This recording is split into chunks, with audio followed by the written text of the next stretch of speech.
iniciais, conceitos básicos ali que nós íamos estudando, e para logo mais umas 2 aulas, acho que nós entramos na parte da Constituição. Não sei se na semana que vem a gente já não entra. Alguém sabe o dia da prova? Eu acho que é sem ser a semana que vem, na outra prova. Dia 12. Dia 12, então hoje é dia 5, é a semana que vem. Então tá, então a semana que vem, eu estarei postando a prova de vocês durante o dia. Vai ser em torno de 10 questões objetivas e umas 2 dissertativas, ou algo assim, um pouco mais, um pouco menos. E eu estarei colocando durante o dia. E aí vocês terão 3 dias de prazo para responder. Aí, na semana que vem, não tem aula. O horário é destinado para resolução da prova. Vamos confirmar aqui, mas semana que vem é dia 12. Segunda que vem é dia 12. Então, segunda que vem a gente não tem encontro. Certo? O conteúdo da prova é o que a gente viu até agora. Vocês vão poder fazer com consulta, né? Enfim, estão em casa, não tem como não realizar consulta.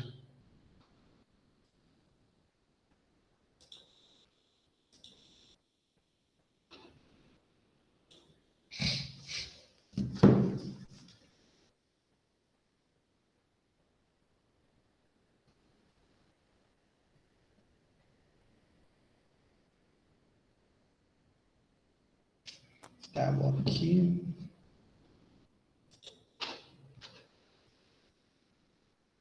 Compartilhou a tela? Sim. Sim. Sim. Tá, então hoje nós vamos iniciar vendo o estado providência, o estado de bem-estar social, que é o estado que nós vivemos. Quase todos os estados são esses. Então a gente viu numa aula, né, que houve o Estado liberal, aí o Estado liberal prometeu que ajudaria todas as pessoas, e acabou ocorrendo uma grande pobreza, houve uma decadência, Primeira Guerra Mundial, bem antes disso, houve tentativas de combater. O Estado liberal, a ideia de Estado liberal é de 1600, ali 1700, os maiores pensadores liberais como John Locke viveram nessa época, século XVIII. E ali também surge em 1700 e alguma coisa, a Revolução Industrial na Inglaterra, tudo era de cunho liberal, se propugnava o Estado liberal, que era um Estado que deveria apenas garantir a segurança dos seus cidadãos, né? E o restante, a economia, ela deveria existir por conta própria, lei de oferta e procura, o Estado não poderia intervir em nada, somente em dar proteção ao cidadão. E a gente viu que isso gerou uma pobreza muito grande. Eu falei para vocês que existem quadros, inclusive pintados, né, da Revolução Industrial na Inglaterra, no século XVIII, de pessoas morrendo de fome, deitadas nos muros das fábricas, que não tinha emprego para todos, não tinha assistência pelo Estado nenhum, e as pessoas não tinham o que comer. Então, a derrocada das ideias liberais, né, grande expoente John Locke, né, ele, como eu disse, pregava o Estado liberal como apenas o guardião da legalidade. Não poderia haver intervenção na sociedade por parte do Estado. A economia tinha que se autogerir. Isso ocasionou, conforme eu já disse, um aumento da pobreza, e aí, em virtude disso, surge o que nós chamamos de Estado-providência, Estado interventor ou Estado de bem-estar social, que é o mais conhecido atualmente, Estado de bem-estar social. Isso não é igual a socialismo, não é igual a comunismo, né? Comunismo, na realidade, nem sabemos direito o que é, não existe.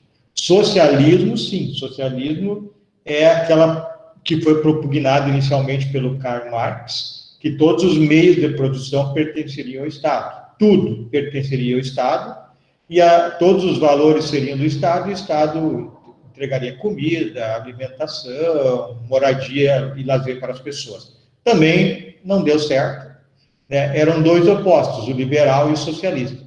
Então, surge o Estado interventor, Estado de bem-estar social, que é um meio termo, alguns chamam de social-democracia no campo político. É um meio termo entre Estado liberal e Estado socialista. Ele dá uma enfatizada numa maior igualdade, não é igualdade socialista, não pensem nisso, que todos são iguais, não é isso. É uma maior igualdade e minimiza um pouco a liberdade. Ou seja, a liberdade de um sujeito está ligada à liberdade de outro sujeito. Se for necessário para o bem de todos, o Estado pode intervir, que é o que nós estamos vendo agora na pandemia. Ou seja, o Estado tem feito intervenções na economia, restrições aos direitos das pessoas, à liberdade econômica que está descrita na Constituição, porque ele está preservando, então, a coletividade. Da mesma maneira que quando o STF julgou, determinando a obrigatoriedade da vacinação para todas as pessoas, algumas pessoas não queriam, então, também em nome da coletividade. Ele minimiza essa liberdade individual do ser humano. Minimizar não é retirar, a pessoa minimizar é tirar uma parte, diminuir. E aumenta um pouco da nossa igualdade. Então, todos terão que se vacinar para o bem de todos, da coletividade brasileira. E porque se 40% não se vacinar, nós não temos a imunização tão querida, que nós tanto almejamos.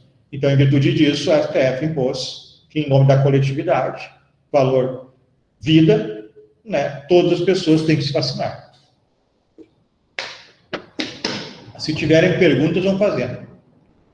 Então, nessa ideia do Estado-providência, do Estado de bem-estar social, surge a democracia social ou social-democracia no campo político. E para ter um Estado-providência, um Estado social-democrata, necessariamente tem que se aumentar um pouco o poder do executivo. E aí nós temos o choque entre a tripartição dos poderes. Nós veremos adiante por que existem três poderes. Os três poderes existem para garantir a nossa liberdade, pessoal. Imaginem só se existisse somente um poder. Ele seria o detentor de criação de leis, de julgamentos e ainda de administrar o país. Quer dizer que nós estaríamos na mão de uma pessoa, do presidente da República. Ele nos julgaria, ele administraria o país como ele quisesse, e ele ainda criaria leis. Qual é, então, o grande atrativo da existência de três poderes? Um fiscaliza o outro. Nós temos visto agora na pandemia. O STF tem sido acionado a todo momento, e ele tem desfeito muitas decisões do Poder Executivo, que, em tese, eram contrárias à questão aí da pandemia, que eram contrárias às evidências científicas da pandemia. Então, isso que ocorre, essa é a ideia de ter três poderes. Alguns, eventualmente, o próprio judiciário pode se exceder, pode e se excede. Isso se chama, no caso do judiciário, ativismo judicial. E existe, pessoal. O STF faz muita coisa indevida. Posso dar diversos exemplos para vocês. Mas, mesmo assim, é uma forma de controle. Um controla o outro, né? Quando o executivo aperta ameaças daqui e dali, o STF dá uma pensada também. E assim por diante. Então, essa é a ideia dos três poderes, é garantir a nossa liberdade. Então, até a Primeira Grande Guerra Mundial, 1914 a 1918, existia nas constituições, basicamente, a organização do Estado.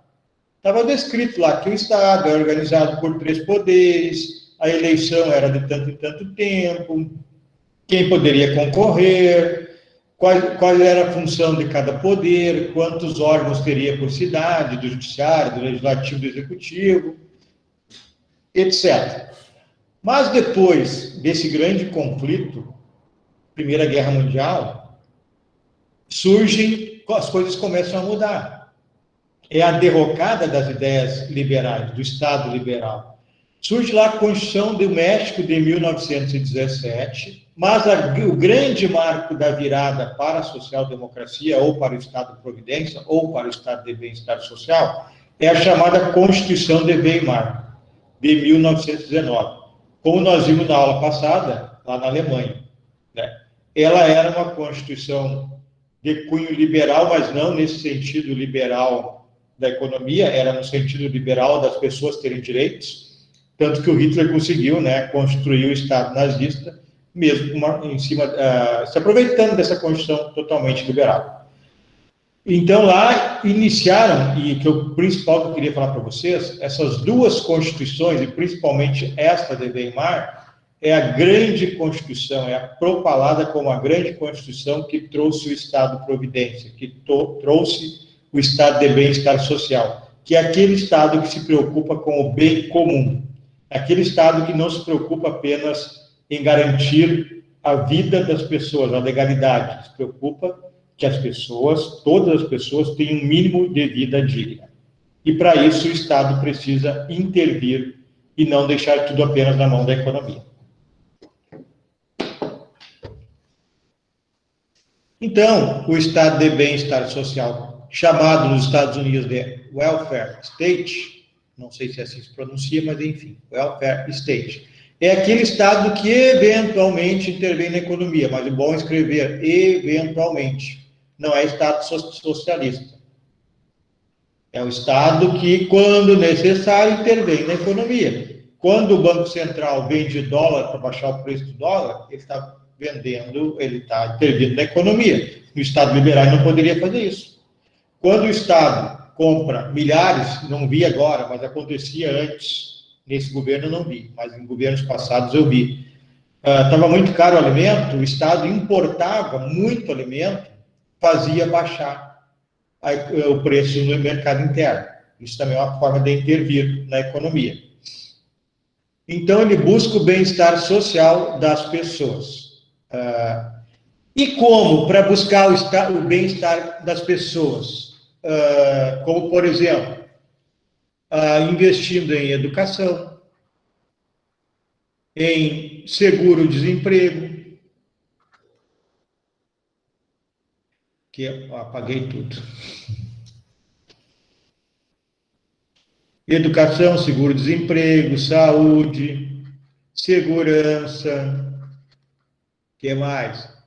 Alguém está pedindo para entrar, vamos ver.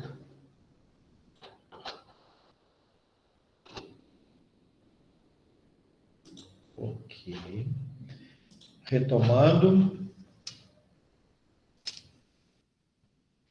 Então, aqui, como são políticas de caráter técnico, o executivo, em virtude da necessidade de agilidade, ele foi recebendo maiores poderes nas constituições. Então, o Estado hoje ele pode criar ou tocar políticas sociais, por exemplo, com decretos, com medida provisória, né? E não depende tanto do legislativo. Por quê? O legislativo é a casa do debate. Então, imagina só, se o executivo tem um programa social, existe o Bolsa Família, ele quer modificar. Se ele precisasse de autorização do legislativo, lá tem diversos segmentos representados, diversos grupos sociais são representados, desde um sem terra até o grupo dos bancários. Então, imagina, isso pode dar um debate sem fim. E o executivo, para entregar essas políticas sociais, de bem-estar social ao cidadão, ele não pode esperar por isso. Então, no momento em que o Estado liberal passou a retroceder, a diminuir, a ingressar em seu lugar no welfare state, o executivo foi se fortalecendo, até certo ponto, claro. Né? Então, porque ele é mais ágil.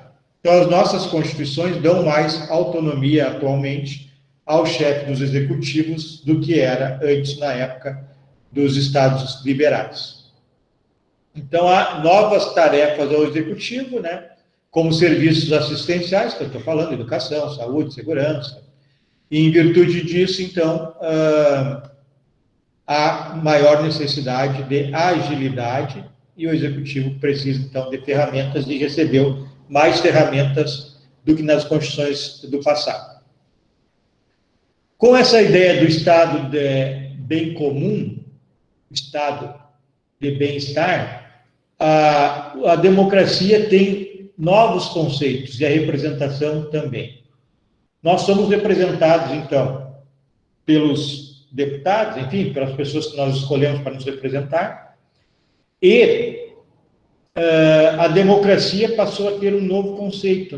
A democracia não é mais, nas modernas constituições, apenas a vontade da maioria, é a vontade de todos. A maioria que elegeu o nosso presidente, obviamente, pensa como ele ou se aproxima dos pensamentos dele. Mas existem grupos que não votaram nele, porque são contra os pensamentos, as ideias dele. Ok, democracia, ele se elegeu com o voto da maioria, mas a partir do conceito de representação e de democracia moderna, ele é o presidente de todos. No Rio Grande do Sul, o Leite é o governador de todos. Em Cachoeira do Sul, o prefeito é o governador de todos. Então, ele tem que buscar, de alguma forma, atender todos, não apenas os que votaram nele. Obviamente, ele tem uma plataforma, qualquer um dos três tem uma plataforma. Quem se identificou com aquela plataforma deu a vitória a eles, ele tem que atender essas pessoas. Mas ele não pode esquecer os demais. O conceito moderno de democracia é esse, atender a todos. Todas as pessoas, de alguma maneira, têm que ser atendidas.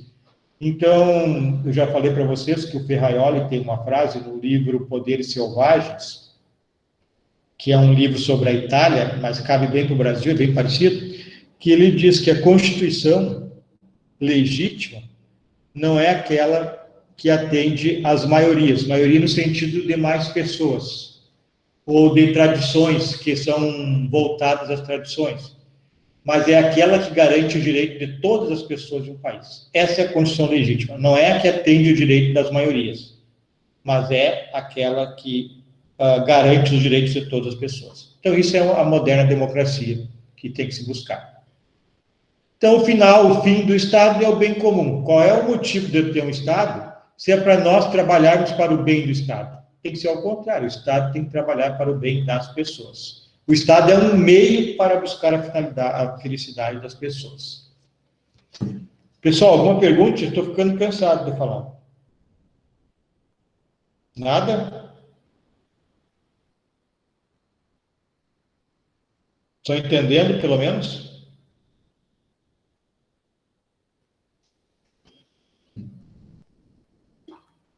Sim. Então, vamos lá. Continuando. Por favor, quando der, façam alguma intervenção, porque já estou com a garganta seca.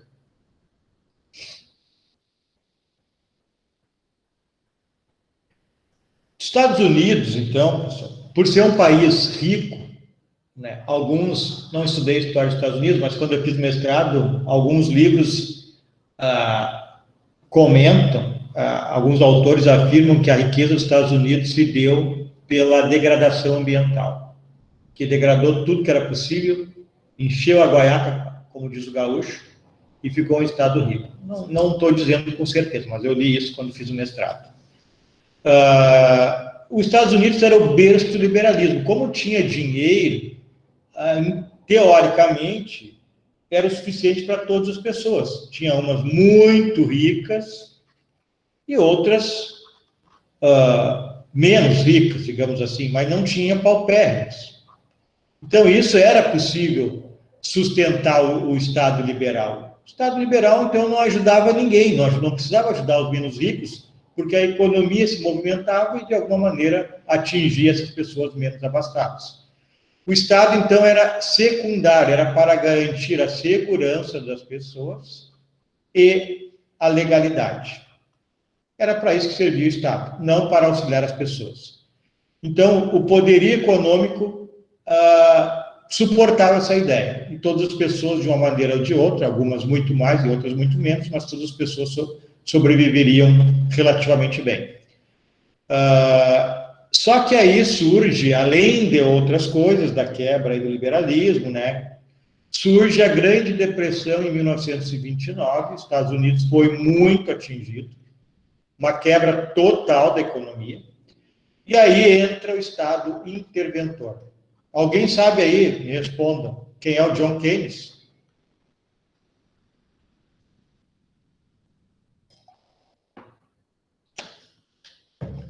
O John Keynes é um economista, pessoal. Então, quando o Estado quebrou, os Estados Unidos quebrou, literalmente, com a Grande Depressão de 1929, um abalo nas bolsas de valores, o governo chamou o economista John Keynes.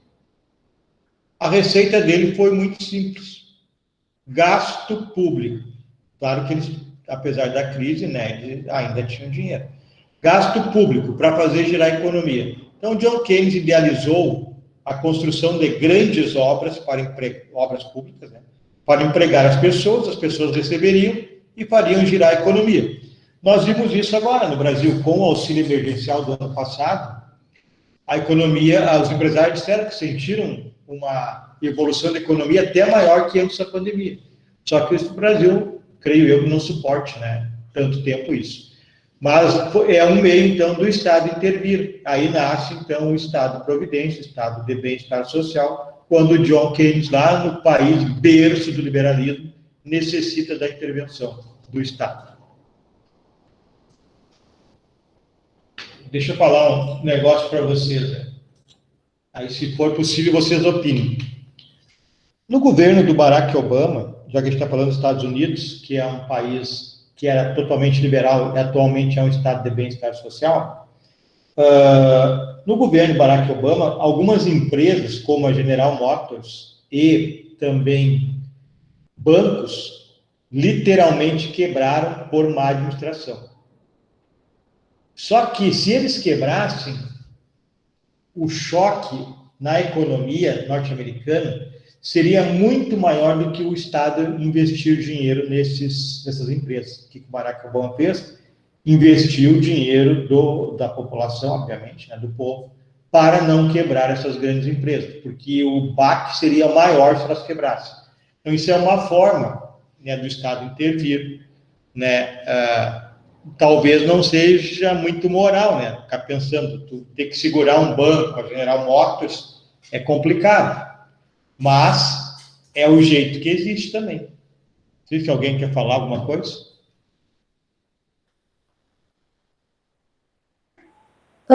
Na real, eu tenho uma pergunta, olha só.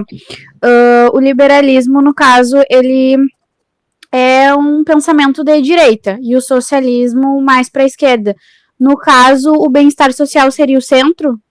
O bem-estar social é o centro. O bem-estar social é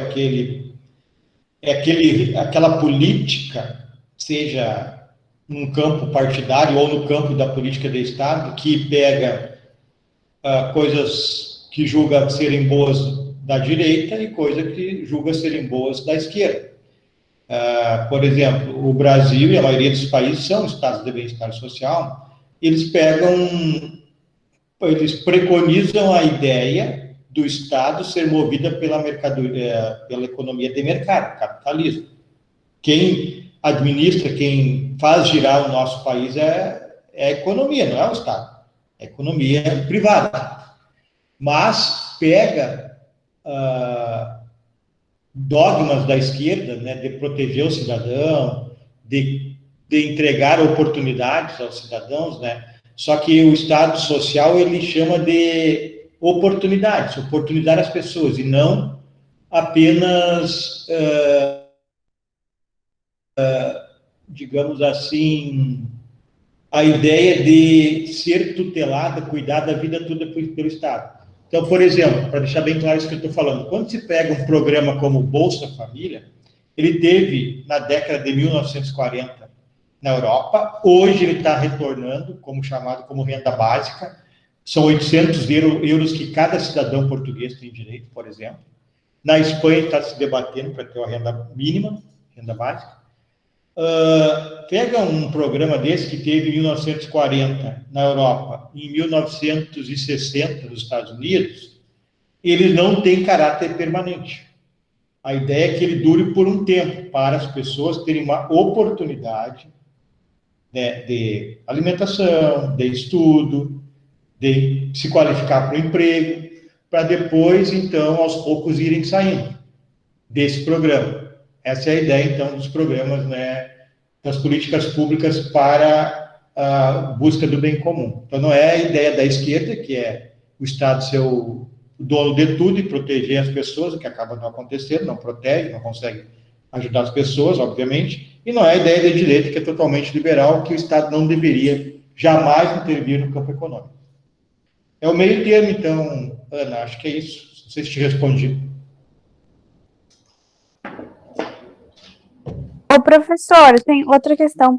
Mas tu concorda que é mais fácil alcançar o liberalismo, no caso, se votar em pessoas de direita, do que, tipo, votando em alguém da esquerda e tomar esse poder como eu acredito o socialismo, no caso? Porque, tipo, eu particularmente me posiciono mais para a esquerda. Mas eu não acredito que é possível ter um Estado socialista atualmente, até porque o mundo ele é capitalista. Então eu acho que seria possível um Estado socialista. E eu nem acredito, nem acho que funcionaria, entendeu? Mas ao mesmo tempo os meus ideais tendem mais pro lado da esquerda. Então, tipo, eu acho que votando numa pessoa de direita é mais fácil alguém conseguir conquistar o liberalismo no país, conseguir colocar essa situação, do que, tipo, um poder total do Estado, entendeu? Não sei se eu consegui me expressar.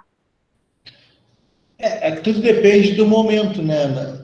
Nosso momento do Brasil e da maioria dos países, essa questão desse socialismo, que tu não acredita, e eu não acredito, ninguém acredita, obviamente, e eu acho que a maioria dos partidos, mesmo da esquerda, não pregam isso, né? Um ou outro, pequenininho, nanico, prega socialismo, a maioria não prega. É algo que não tem como dar certo, porque vira uma ditadura, né? E aí tira a liberdade das pessoas, iguala todo mundo, e isso não funciona. Tem um livro chamado, eu tenho esse livro, Rumo à Estação Finlândia, que ele apresenta diversas comunidades socialistas que existiram no mundo. Só nos Estados Unidos existiram 20, todas faliram, que é impossível, as pessoas não são iguais. Né? Tu tem razão, está coberta a razão disso. O mundo, não sei se vai ser a vida toda capitalista, ou vai surgir alguma coisa para substituir o capitalismo, mas é a melhor coisa que nós temos. É o capitalismo, é um Estado mais enxuto. Nós não podemos ter um Estado, por mais que seja um ideal, a gente achar bonito, um Estado com diversas empresas, serviços públicos, não funciona, não funciona.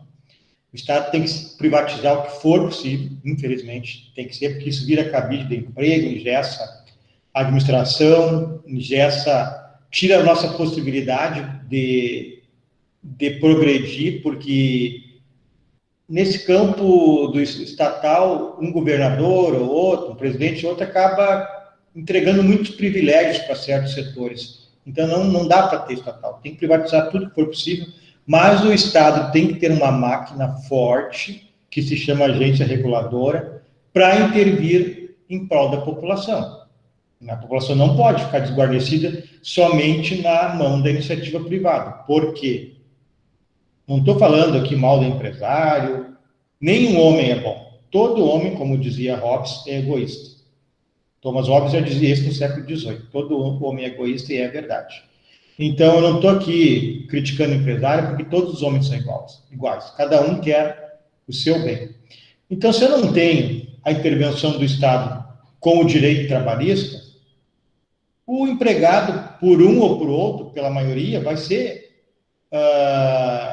explorado. Não tem como não existir isso. E da mesma maneira, se o empregador não tiver legislações a seu favor, o empregado também vai prejudicá-lo. Então, tem que ter essa intervenção do Estado, né, com um meio termo. E eu acredito, assim, Ana, que também não é possível essa ideia liberal no mundo atual ir adiante, porque já gerou a pobreza que tinha que gerar, as pessoas vão partir de alguma maneira para a retaliação, porque as pessoas precisam de uma vida minimamente digna. Então, se for estudar, por exemplo, não vou falar aqui porque demora muito, numa aula a gente pode falar sobre isso. Por que existem políticas públicas? Por que existe Bolsa Família? Por que existe cotas nas universidades? Vou dar só um dado para vocês. Né? No ano de 1994, 93, 1997, para ser claro, existiam nas universidades federais do Brasil, fazendo os principais cursos, medicina, direito, veterinária, psicologia, não sei qual mais aí, fazendo os principais cursos, 6% de negros e pardos. Nesta mesma época, a população brasileira era constituída por mais de 50% de negros e pardos, um pouco menos de 50% de brancos. E aí, esse reflexo não existia na Universidade Federal. Existia 6% de negros e pardos, enquanto a população era mais de 50%, e existia 94% de brancos, enquanto a população era menos de 50%. Então, como é que se explica esse número? Tem explicação para isso. Né? Uma explicação que tem que ir longe. Mas tem. Então, por isso que existem as políticas públicas para evitar estas distorções, para tentar corrigir. Só que isso não é o ideal. Isso deve ser por um período de tempo. Pode ser que seja 50 anos, 60 anos, 80. Nos Estados Unidos é da década de 60 e ainda exige políticas públicas de ingresso na faculdade. Nós estamos em 2020, então já passa 60 anos lá. Então, eu acho que o caminho, Ana, é o meio termo. A esquerda, obviamente, ela pensa mais no ser humano, mas ela acaba pecando com a ditadura também, socialismo, que ela quer impor a todos. E a direita acaba que privilegia a direita liberal, né? Estou falando de uma ideia de direita, falando do liberalismo. Acaba privilegiando alguns que já estão bem abastados, né, em detrimento dos outros, quando o Estado não intervém, que só o capitalismo, só a economia intervém, né, as pessoas acabam sendo prejudicadas, aquelas que não têm, nunca vão ter. Então, meio termo é o ideal, né? Não sei se eu te respondi. Respondeu.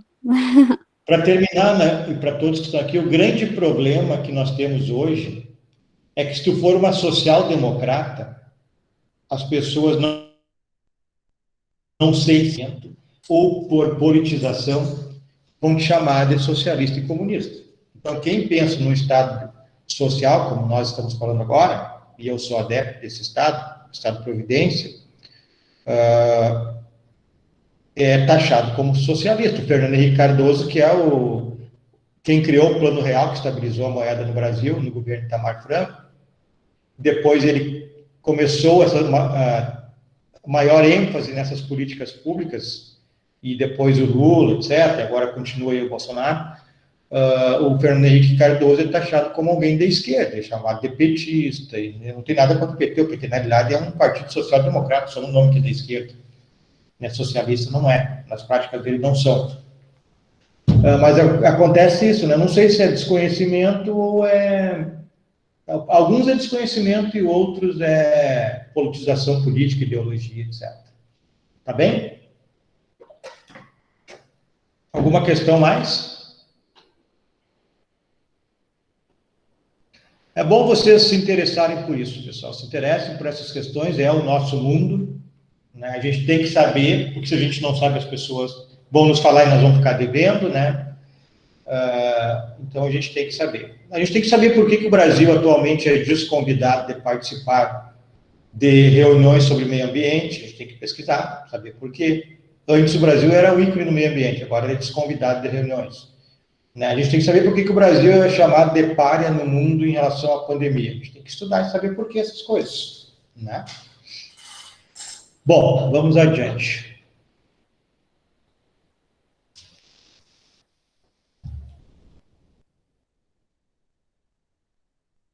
Bom, então a gente estava falando dos Estados Unidos, né? John Keynes teve essa ideia aí, que é muito comum, né? Botou a economia a girar com dinheiro público. E os Estados Unidos saiu, então, daquela grande depressão. E hoje os Estados Unidos é um país, não é totalmente liberal, no sentido econômico. Direitos sociais, então. Então, com o advento das condições de Weimar de 1919, do México de 1917, passam a surgir direitos sociais na Constituição. Nós também podemos chamar de direitos programáticos. E lá em Direito Constitucional eu vou explicar para vocês o que é direito programático. Programático. Então, surgem as condições voltadas ao bem comum, a nossa é uma, né? Porque tem inserção de direitos sociais e limita o poder do Estado, a nossa limita o poder do Estado e insere direitos sociais. Eu já falei das duas constituições, de 1917 e 1919. Eu tinha um professor que falava que a Constituição Imperial do Brasil, de 1824, tratava lá no artigo 179, se eu não estou me enganado, no item 31, já tratava de direito a socorro público, aquele que precisasse de socorro, ferido, enfim, teria direito a socorro público.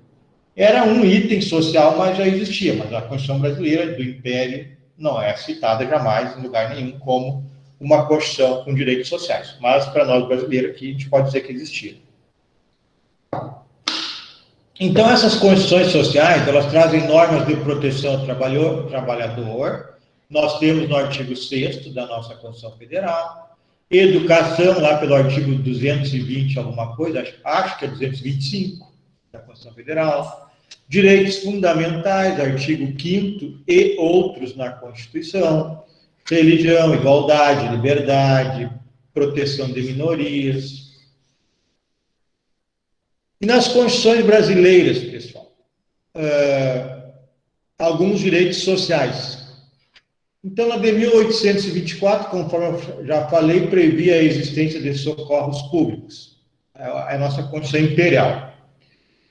Depois tem a Constituição Republicana de 1891, não previa nada, mas a de 1934, na época do Getúlio Vargas ali, previa lá a ordem social e econômica, então já falava na ordem social, de alguma maneira. A de 1937 previa ordem econômica. E aqui eu peguei alguns artigos, só para vocês, por curiosidade. Olha o que falava de 1937, artigo 135. Vocês conseguem enxergar aí? Alguém está disposto a ler para mim, porque eu estou com dor na garganta já, os dois artigos, bem devagar.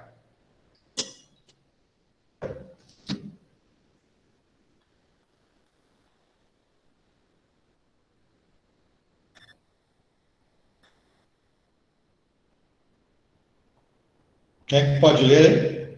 Acho que está na tela, né?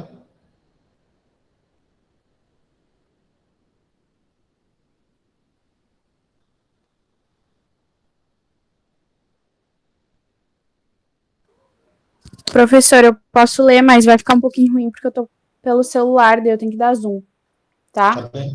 Uhum. Artigo 135, é isso? Isso, e 136. Na iniciativa individual, no poder de criação, de organização e de invenção do indivíduo, exercido nos limites, fica ruim, do bem público, funda-se a riqueza e a prosperidade nacional. A intervenção do Estado no domínio econômico só se enfim, entenderam? Legítimo. Isso. Para suprir as deficiências da iniciativa individual e coordenar os fatores de produção de maneira a evitar ou resolver os seus conflitos e introduzir no jogo das competições individuais o pensamento dos interesses da nação, representados pelo Estado. Ficou meio ruim porque eu tenho que ficar virando. Foi muito bem, obrigado. Eu posso ajudar também. Por nada. Tá, em seguida outro leu 136. Só chamar atenção, na Constituição de 37, então já falava, ó, bem público, intervenção no domínio econômico, que é algo atual, Estado intervir no domínio econômico, na iniciativa privada, na economia privada, e interesses da nação como um todo. Tá. Quem é que pode ler 136? Posso ler. Tá bom o som? Tá bom. Artigo 136. O trabalho é um dever social. O trabalho intelectual, técnico e manual tem direito à proteção e solicitude especiais do Estado. A todos é garantido o direito de subsistir mediante o seu trabalho honesto. E é este, como meio de subsistência do indivíduo, constitui um bem que é dever do Estado, proteger assegurando-lhe condições favoráveis e meios de defesa. Obrigado. Então, viram? O trabalho é um dever social, então não é só de um. É o direito de subsistir do empregado, e é um dever do Estado proteger o empregado, assegurando-lhe condições favoráveis. Então, viu como tem intervenção do Estado? No liberalismo não existia nada disso. Quem é que pode ler o 145 da Constituição de 1946? Eu posso Constituição ler. Militar? Uhum. Vamos lá. Artigo 145.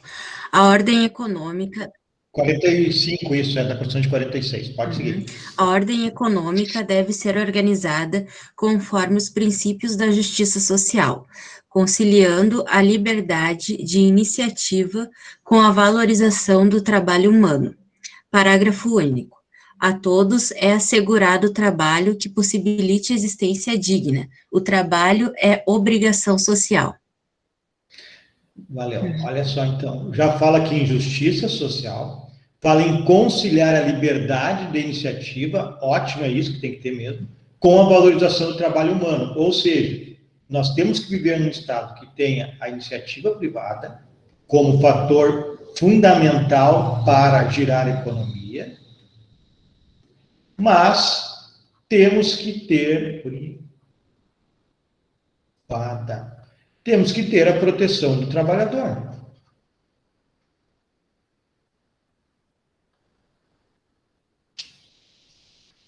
É isso que ocorre, porque o trabalhador é a parte mais fraca na relação. Constituição de 1967, deixa eu fazer uma correção. Quando eu falei que a Constituição de 46 é militar, eu falei errado, tá? O golpe de Estado foi em 64. Então, a Constituição Militar é esta aqui, de 1967. Quem pode ler o artigo 160?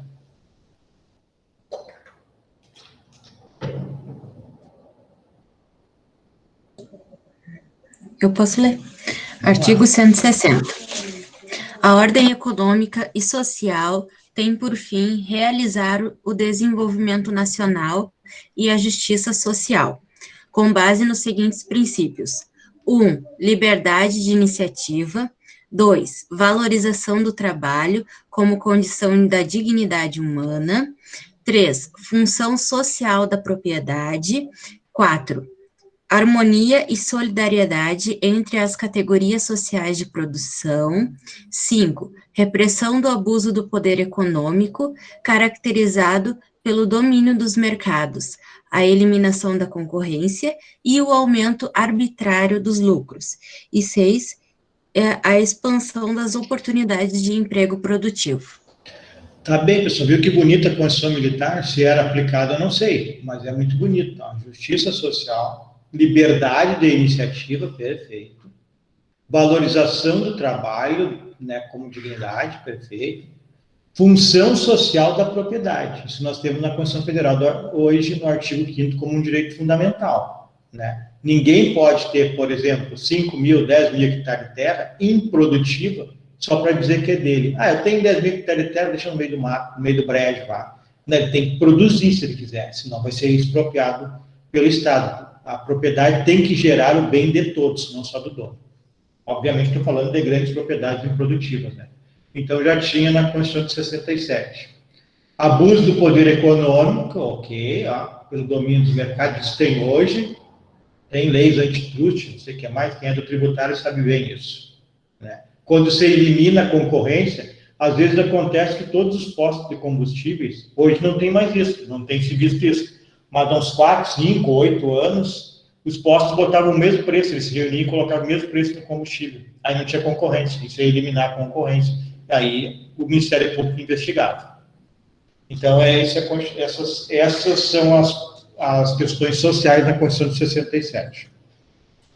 E na nossa Constituição de 1988, diz assim no artigo 60, artigo 6º, isso aqui é 6º, tá? São direitos sociais à educação, saúde, trabalho, lazer, segurança, previdência social, proteção à maternidade, infância, assistência a desamparados na forma da Constituição. E o 170 trata da ordem econômica. Então, tudo isso aqui são belos direitos sociais que o Estado providência tem que assegurar ou auxiliar as pessoas a conseguirem. Então, o Estado brasileiro ele tem que auxiliar na educação, por isso nós temos escolas públicas, universidades públicas. Na saúde, temos o SUS. Trabalho, o Estado tem que aqui não é que o Estado tem que ser o empregador, tem os seus servidores públicos, mas não pode ser a regra, é a exceção. A regra é o trabalho pela iniciativa privada. Segurança pública, a previdência social, apesar de pagar pouco, existe. Auxílio maternidade, proteção à infância, nós temos uma grande lei, o ECA, é ótimo para proteção à criança. Assistência ao desamparado, nós temos benefícios sociais para os desamparados, né? E o 170 trata da ordem econômica, então valorização do trabalho humano, repetindo, e livre iniciativa, perfeito, todo mundo pode ter iniciativa, montar sua empresa, por exemplo. Assegurar a todos a existência digna, conforme ditames de justiça social. O Estado, então, deve ser um meio para as pessoas alcançarem a justiça social. O Estado tem que ser um meio, não pode ser um fim. O Estado tem que existir para colaborar conosco, para nós atingirmos os nossos fins que nós desejamos. O que é o bem comum, que é um mínimo de dignidade para todas as pessoas. Agora, o conceito de justiça varia, né, conforme a ideologia. Ora, vai estar num pêndulo superior, vai pesar mais a liberdade. Aí nós teremos, então, o Estado liberal. Ora, vai estar num pêndulo maior, vai pesar mais a igualdade. Aí será privilegiado a intervenção na economia pelo Estado. Obviamente que eu estou falando não estou falando aqui de ideologias extremas. Aí não precisamos nem comentar isso, né? Ideologia de meio termo. Ora, um pouco mais liberal, que o nosso presidente disse que é um pouco mais liberal, ora, um pouco mais igual, que diziam que o Lula e o Fernando Henrique trabalhavam mais igualdade, não sei, o Fernando Henrique privatizou tudo que foi possível, mas, enfim, ele também privilegiava, assim, a igualdade, porque ele passou a criar diversas políticas públicas, né? Então, é assim que funciona. E o nosso atual presidente se diz um grande liberal, mas não vamos falar o que não é verdade. Ele mantém as políticas públicas que existiam, né? Bem ou mal, elas são mantidas, às vezes com alguns problemas, mas são mantidas. Então, em determinado tempo, predomina a liberdade ou a igualdade, depende da ideologia, né? Mas, enfim, o ideal é o meio termo, é um pouco de igualdade e um pouco de liberdade. E, bem ou mal, nós vivemos assim, né? Umas vezes mais, outras vezes menos, com um pouco de liberdade e um pouco de igualdade. Uma frase do Aristóteles, aí nós já vamos encaminhando aí para o final, sobre justiça. O princípio da justiça distributiva. Isso aqui caiu numa prova, não lembro se do ENAD ou da OAB. Justiça pelo Aristóteles, filósofo que viveu antes de Cristo, lá pelo ano 320 a.C., pelo qual a comunidade distribui, com cada um de seus membros, os bens, recompensas, honras, cargos, funções, observada uma igualdade proporcional relativa. Naquela época era diferente de hoje, claro, aquela época preponderava as pessoas abastadas, mais cultas, e existiam muitos escravos, que eram aqueles pessoas presas em guerra, entre outros. Mas isso aqui é importante, que ele já dizia, ó. Por isso que o conceito dele vem hoje, para 2021, então há 2.500 anos ele formulou esse conceito, que a igualdade ela tem que ser proporcional ou relativa ao mérito de cada um. Então, a igualdade ela está ligada ao mérito de cada um e à necessidade de cada um. E isso que diz o artigo 5º, inciso 1 da nossa Constituição Federal. Todos são iguais perante a lei. Só que Os tratados iguais são os que estão na mesma situação da igualdade. E aqueles que estão em situação de desigualdade podem ser tratados de maneira desigual. Vou explicar isso para nós encerrarmos a aula. O que quer dizer isso? Princípio da igualdade. Tratar os iguais de forma igual e os desiguais de forma desigual. Isso é constitucional. Isso não atinge o princípio da igualdade previsto na Constituição Federal, no artigo 5º, inciso 1, que diz: todos são iguais perante a lei. Então, por exemplo, quando eu tenho a Lei Maria da Penha, ela privilegia a mulher, em detrimento ao homem. Isso aí, na opinião de vocês, iria contra o princípio da igualdade? O que vocês acham? Óbvio que não. Por quê? Porque a mulher. Porque a questão histórica e social que a gente vive é patriarcal, do qual a mulher sofre muito e sofre muito mais violência em relação aos homens. Eu acho que no momento que tu para analisar o que acontece dentro da sociedade, é compreensível a situação. Eu acho que é uma forma de tentar minimizar o que acontece entre nós e tentar justiça. E ainda assim, ainda não é tão eficaz, porque a maioria das mulheres chegam lá e muitas vezes o policial que tá lá não dá credibilidade para a mulher, então, entre várias outras questões. Certo. Alguém mais? Isso de tratar diferente seria uma equidade, né? Uhum. Isso. Alguém mais, pessoal? Nós tivemos uma ação de inconstitucionalidade contra a Lei Maria da Penha. Não lembro quem ingressou com a ação direta da inconstitucionalidade, acho que é uma ADI, dizendo que, sustentando, né, que era inconstitucional a Lei Maria da Penha, porque não tratava igualmente homens e mulheres e atingiria em cheio o princípio de igualdade esculpido no artigo 5º, inciso 1, né, da Constituição Federal.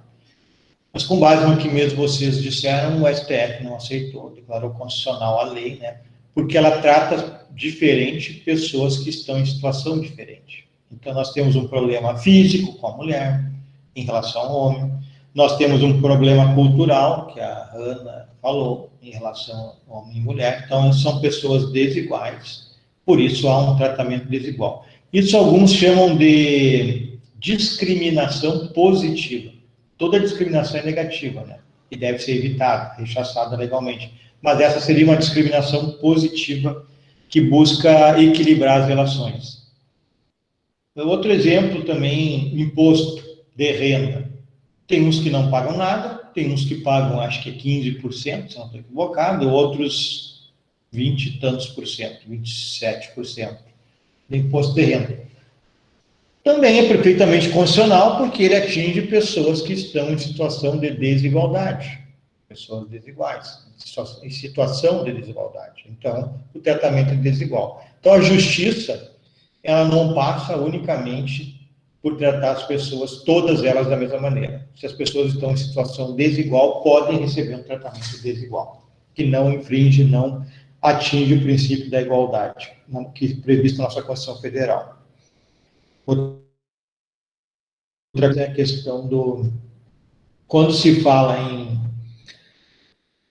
princípio da igualdade, né, está falando nesse tratamento diferenciado das pessoas desiguais, é possível, então, que ocorram essas discriminações positivas, conforme eu já falei, e não estaremos infringindo a Constituição Federal.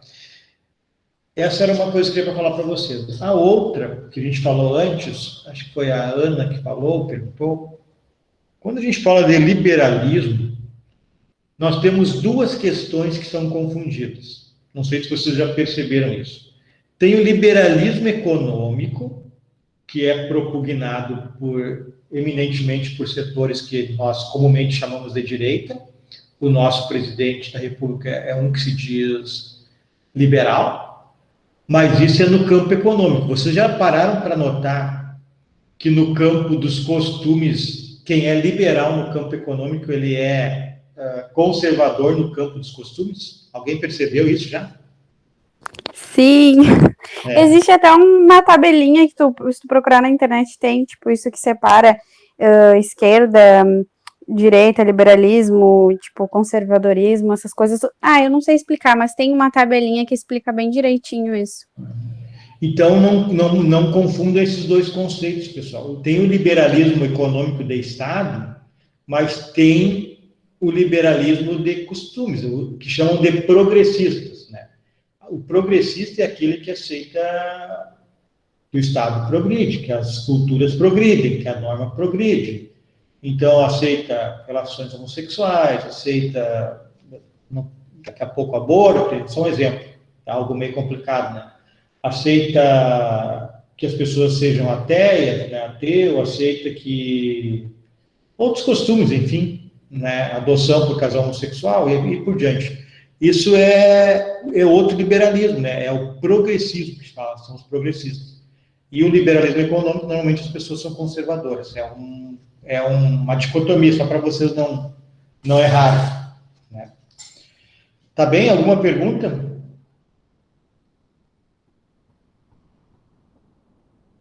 Então, se não tem pergunta, para a gente fazer um fecho, a gente vai ver na Professor, eu tenho outra pergunta. Eu vou gravar bastante nas tuas aulas, porque eu gosto de falar sobre isso.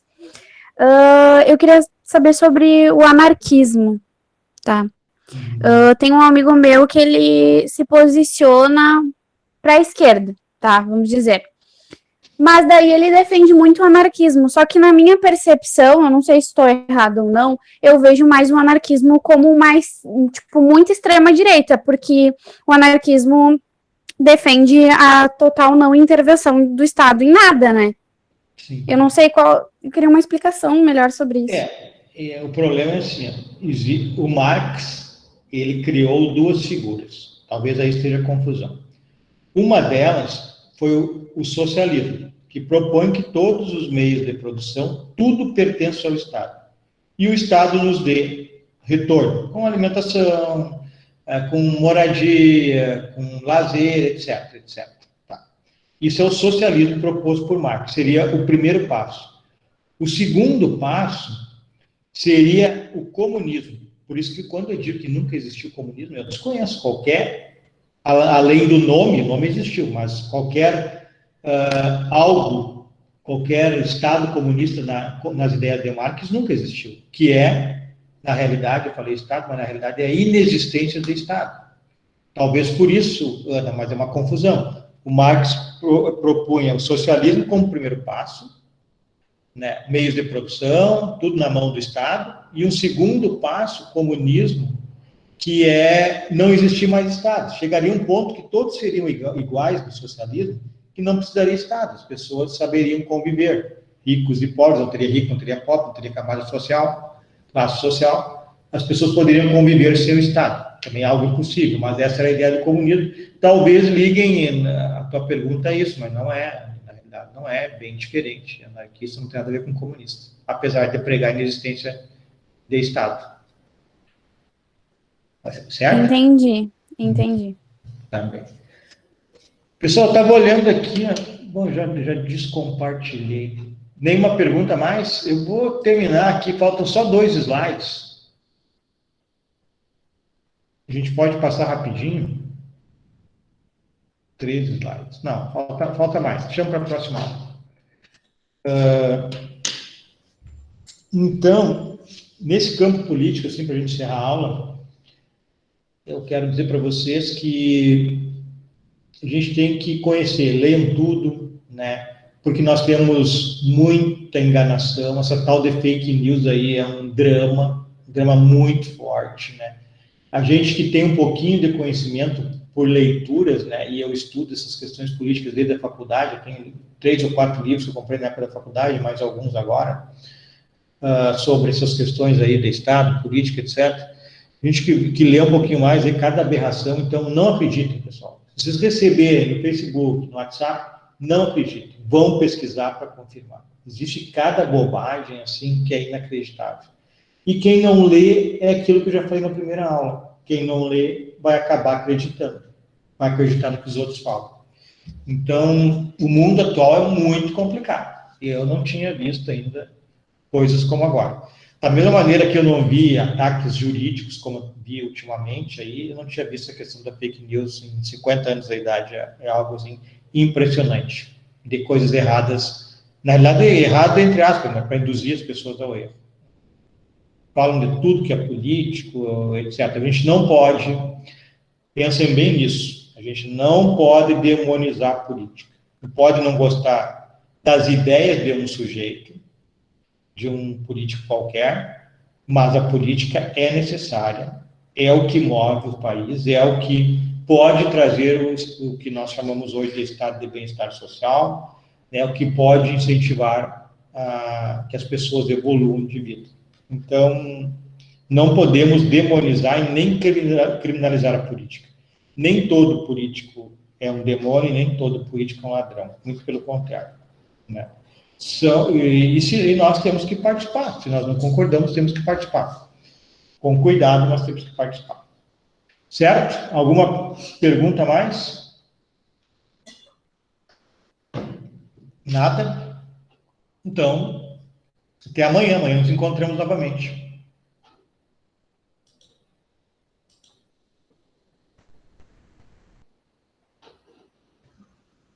Boa noite, professor. Boa noite. Boa noite. Boa Boa noite. noite. Boa Boa noite. noite.